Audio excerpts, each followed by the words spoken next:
Shin Tae-yong full senyum, karena satu pemain keturunan berposisi penyerang bersedia dinaturalisasi timnas Indonesia. Hadirnya pemain keturunan ini bisa menambah lini serang timnas Indonesia semakin tajam. Seperti diketahui, program naturalisasi pemain terbukti memberikan dampak positif bagi timnas Indonesia. Terbukti dengan hadirnya para pemain naturalisasi, membuat timnas Indonesia berhasil meraih sejumlah prestasi. Salah satu prestasi terbaru yakni dengan lolos ke putaran ketiga kualifikasi Piala Dunia 2026 zona Asia. Bahkan, saat bermain di putaran ketiga, timnas Indonesia berhasil meraih hasil positif dengan mengimbangi Arab Saudi dan Australia pada 2 laga pembuka. Dengan dampak positif program naturalisasi tersebut, tampaknya PSSI masih belum ingin berhenti melanjutkannya. Saat ini, PSSI tengah mengurus naturalisasi Miss Hilgers dan Eliano Reijnders. Dijadwalkan keduanya bakal menjalani sumpah WNI di Belanda pada 3 Oktober 2024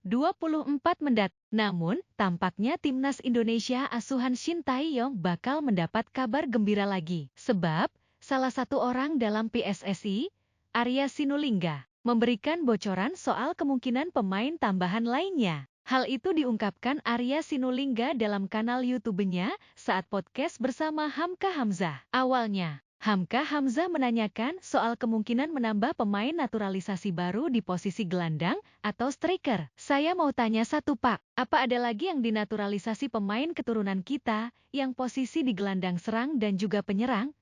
Tanya Hamka Hamzah. Menanggapi pertanyaan tersebut, Arya Sinulinga membeberkan bahwa saat ini PSS sedang memproses beberapa nama baru. Bisa saja, ucap Arya Sinulinga. Memang ada nama-nama, bisa agak berat tuh, karena masih proses panjang itu. Kita, PSSI, juga ya udahlah deh entar dulu deh. Tapi ada yang memang kita lihat, masih ada yang bisa kita ajak ngobrol, diskusi. 1 atau 2 kali ya, ujar Arya. Di sisi lain, kini ada satu pemain keturunan baru yang bersedia dinaturalisasi PSSI. Adapun pemain yang dimaksud adalah winger 20 tahun Vitesse Arnhem, Miliano Jonathans. Hal ini diungkapkan oleh Miliano Jonathans dalam kanal YouTube Yusa Nugraha, Kamis, 26 September 2024. Mereka, PSSI, pernah satu kali hubungi saya. Tapi itu sudah lama, kata Miliano Jonathans. Kayaknya mereka pernah kontak lagi,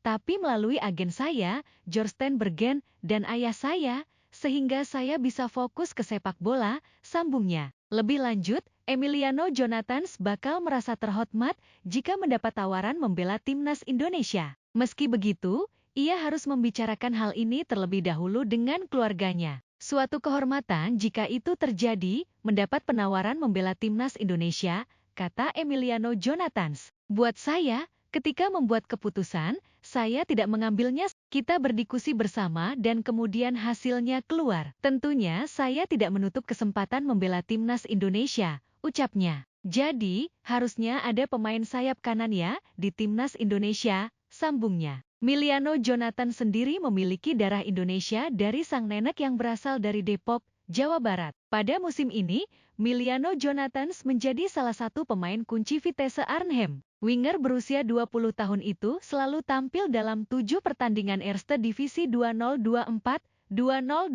alias Liga 2 Belanda. Dari 7 pertandingan, Miliano Jonathans mengemas 3 gol dan 1 assist. Jika gabung bersama timnas Indonesia, sosok Miliano Jonathans bisa melengkapi pemain Shin Tae-yong. Sebab, Shin Tae-yong belum memiliki pemain keturunan berposisi winger kiri yang mempunyai kaki kidal. Menarik dinantikan, akankah Miliano Jonathans bakal dinaturalisasi timnas Indonesia?